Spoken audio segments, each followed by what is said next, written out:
For nearly 2 centuries, the moat around the Tower of London ran dry.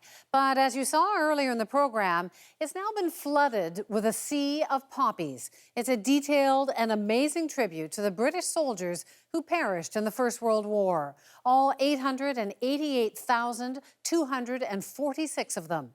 Here again is the CBC's Nella Ayed.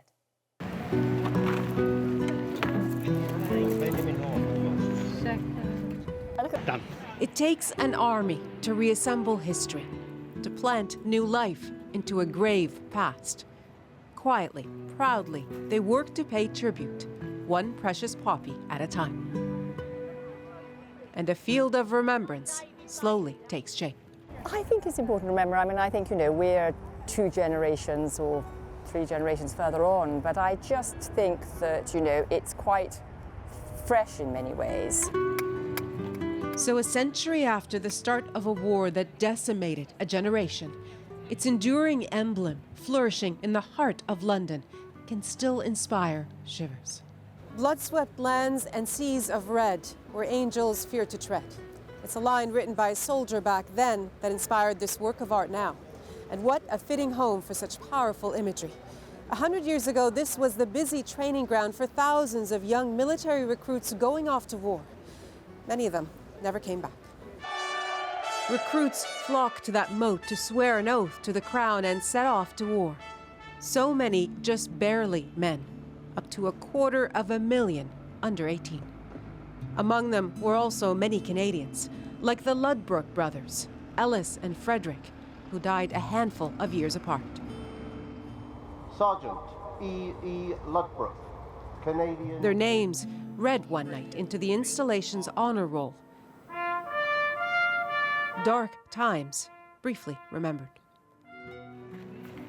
Since July, thousands have volunteered again to raise poppies in the drained moat at the Tower of London in time for Remembrance Day. Among them is Will Buchan and his mother. His great-uncle, only 19, was one of the soldiers killed in the war, 4 generations back. If you take a moment and step back and think about it and look at the sea of poppies, it's been a symbol for years, ever since the war, of all these fallen soldiers, and it's very poignant. The handmade ceramic poppies are based on the Canadian version, the ones Colonel John McCrae made famous in that equally famous poem. Each represents a life lost.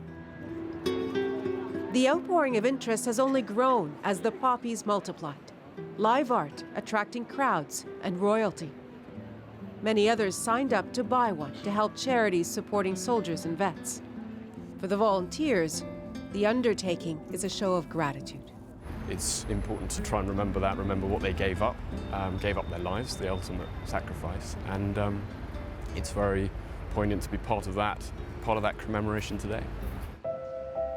888,246 poppies, a life and a story behind every one. Such singular beauty, born out of cruel catastrophe on a scale still hard to imagine. Nella Ayed, CBC News, London.